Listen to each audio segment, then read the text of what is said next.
गौहर साहब चेयरमैन जनाब पाकिस्तान तहरीक इंसाफ, मेरे सहाबी भाइयों जो आप तशरीफ़ लाए, जनाब आबिद ज़ुबैरी साहब सदर साबका सदर सुप्रीम कोर्ट बार एसोसिएशन, जनाब अली अहमद कुर्स साहब साबका सदर सुप्रीम कोर्ट बार एसोसिएशन, जनाब असद मंजूर भट्ट साहब सदर Lahore high court bar association, जनाब मुबशर रहमान साहब सदर लाहौर बार एसोसिएशन, और मेरे मुखला भाइयों बहनों साथियों, सारी कैबिनेट सबसे पहले मैं जनाब असद मंजूर भट्ट साहब और मुबशर रहमान साहब जो आज के हमारे होस्ट हैं उनका शुक्रिया अदा करता हूं कि उन्होंने इतनी कामयाब कन्वेंशन का इनेकाद कराया है।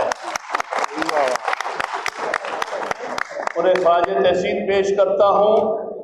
इस मौके पर आपने पाकिस्तान भर से मुखला को बुलाकर एक आवाज़ बुलंद की है जो कि इस वक्त सारे मुल्क की आवाज़ है। लिहाजा चंद बहुत मुख्तसर बातें अर्ज़ करूँगा। पहली ये कि हम समझते हैं कि पाकिस्तान की तारीख का एक ऐसा मोड़ आ गया है जहाँ पर हमें वाज़ेह फैसला करना है, बिलखुसूस वकला को और वो सियासी जमातों को जो कि पाकिस्तान में एक आइन और आज़ाद अदलिये में बिलीव करते हैं कि हमारी फ़ौजों को वापस अपनी बैरकों में जाना है इंशाअल्लाह। इनका सियासत से कोई काम नहीं है। इस मुल्क की एक तरसरी और मुश्किलात की बुनियादी वजह यह है कि 75 साल से इस मुल्क में मिलिट्री इस्टेब्लिशमेंट हमारे जमहूरियत को भी और हमारे अदालती निज़ाम को भी हमारे आइन के साथ खेल रही है। अब वक्त आ गया है, आप वापस जाओ और अपना काम करो। तुमसे अपना काम तो हो नहीं रहा। रोज़ आप देखते हैं अखबार में किस तरह बलूचिस्तान और पख्तूनख्वा में दहशतगर्द जो है हमारे बहादुर सिपाहियों को और हमारे यंग ऑफिसर्स को शहीद कर रहे हैं। और आपको सियासत की सूझी हुई है, आप सियासत करना चाहते हैं, आपको फैसला करना होगा। अपना काम करो। आइन के तहत आपने जो कसम खाई है कि मैं सियासत में हिस्सा नहीं लूँगा, उसका अपनी कसम पर कायम हो जाओ और आइंदा से सियासत में हरगिज़ हिस्सा मत लो और इस मुल्क में फेयर एंड फ्री इलेक्शन कराने दो और उनके रिजल्ट्स मत बदलो 8 फरवरी की रात की तरह। ये इन्होंने ही पहले तो वाज़ेह रिजल्ट्स आ गए थे सारे पंजाब में, तहरीक इंसाफ के नामजद कैंडिडेट्स सारे खैबर पख्तूनख्वा में, सिंध में बड़ी तादाद में, इवन बलूचिस्तान में हमारे ये PTI के कैंडिडेट जीते हुए थे। रात भर में सारा रिजल्ट फॉर्म 45 से 47 कराने वाले ये इस्टेब्लिशमेंट है। क्योंकि इनकी कोशिश क्या है कि हमारे जो हुक्मरान हो वो हमारे असल में पपेट हों। इन्होंने क्या किया, रिजल्ट तब्दील करके उस दिन अपनी मर्जी के सियासतदानों को जिताकर उनको इक़्तिदार में बिठा दिया। इसलिए जो मौजूदा इक़्तिदार में बैठे एग्जेक्टिव है वो लोगों की नुमाइंदगी नहीं करती। ये फॉर्म 47 के लोग हैं, चाहे वो प्राइम मिनिस्टर है, चाहे वो किसी और वजारत उसके पास हो। लिहाजा इन्होंने 8 फरवरी की रात में जो मैंडेट चोरी किया है, अवाम को वापस वो मैंडेट मिलना चाहिए।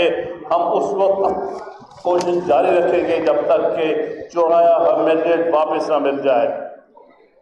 जो सबसे बड़ा डाका इन्होंने आइन पर मारा है वो 26वीं तरमीम है।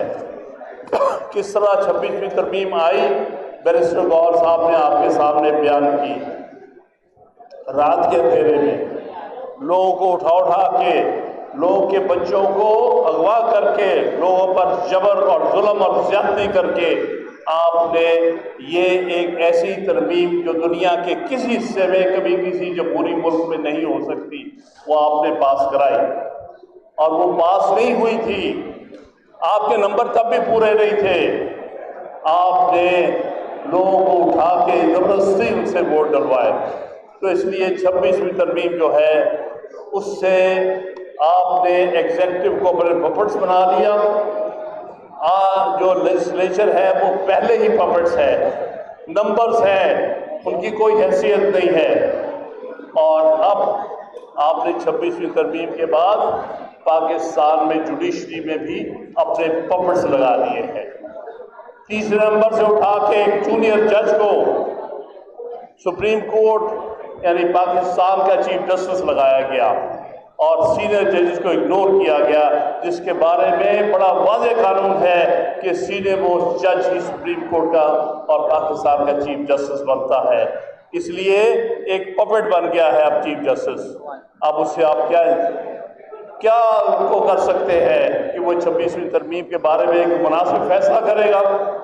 لہذا ہم وکلا اس دن تک چین سے نہیں بیٹھیں گے جب سے 26ویں ترمیم واپس نہیں ہو جاتی۔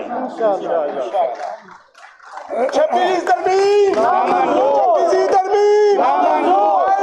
آئین بچانے نکلے ہیں، ہمارے ساتھ چلو، ہم آئین بچانے نکلے ہیں، ہمارے ساتھ چلو، باہر کے غداروں کو، چور چوکیداروں کو، اسٹیبلشمنٹ کے یاروں کو، اس طرح انشاءاللہ تعالی پاکستان کے وکلا اپنی جو تحریک ہے جس کا آغاز ہو چکا ہے، اور جس کے لیے میں ممنون ہوں جناب اجنتی صاحب سے کہ وہ تشریف لائیں، کیونکہ انہوں نے بھی قصد کر رکھا ہے کہ وہ سیاسی جماعتیں جو جمہوریت میں بلیو کرتے ہیں، آئین کی سربلندی میں بلیو کرتے ہیں، اس وقت تک ہم سب اکٹھے ہیں جب تک کہ آئین اپنے اصلی شکل میں واپس نہیں آ جاتا۔ اسی طرح ہم آخر میں کنڈیم کرتے ہیں جو پیکا کا قانون لایا گیا ہے، جس کا مقصد زبانیں بند کرنا ہے، جس کا مقصد صحافیوں کو جو ہے ان کو اپنے کام سے روکنا ہے۔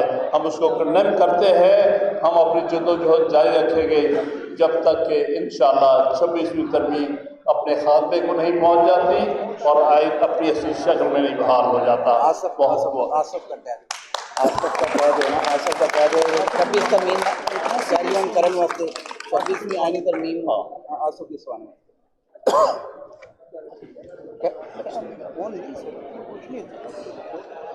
دیکھیں 26ویں ترمیم کے لیے ہماری ڈیمانڈ یہ ہے کہ وہ فل کورٹ بیٹھے جو کہ 26ویں تعلیم کے وقت وہ سپریم کورٹ تھی۔ یہ جو بعد میں 6-7 جج بھرتی کیے گئے ہیں، ہم نہیں سمجھتے کہ ان کے ساتھ 26ویں ترمیم کا فیصلہ ہو، نہ ہی جو انہوں نے ایک سو کالڈ کانسٹیٹیوشنل بینچ بنایا ہے اس کا کوئی جواب نہیں ہے، کیونکہ اس کو ایگزیکٹو نے سلیکٹ کیا ہے، ہم اس کو بھی نہیں مانتے۔ لہٰذا 16 ججز پر مشتمل ایک 26ویں ترمیم کے فیصلے کو ہم چاہیں گے کہ کیا جائے، اور اس کو 16 ججز کی بنیاد پر ہم سمجھتے ہیں بینچ بنا ہوا وہ فیصلہ کرے۔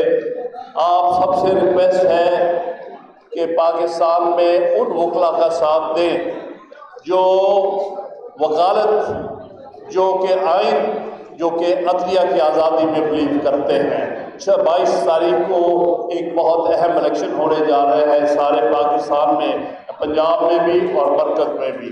آپ ان وکلا کو ووٹ دیجیے گا، ان کو نمائندہ بنائیے گا جو آئین کی سربلندی کے لیے کام کریں گے، نہ کہ وہ جو کہ آئین کا حلیہ بگاڑ رہے ہیں۔ وہ لوگ جو در حقیقت وکیل کہلانے کے قابل نہیں ہیں، ان سے آپ بچائیے گا اور صحیح معنی میں عدلیہ کا تحفظ دینے والے کو الیکٹ کیجیے گا۔ گرتی ہوئی دیواروں کو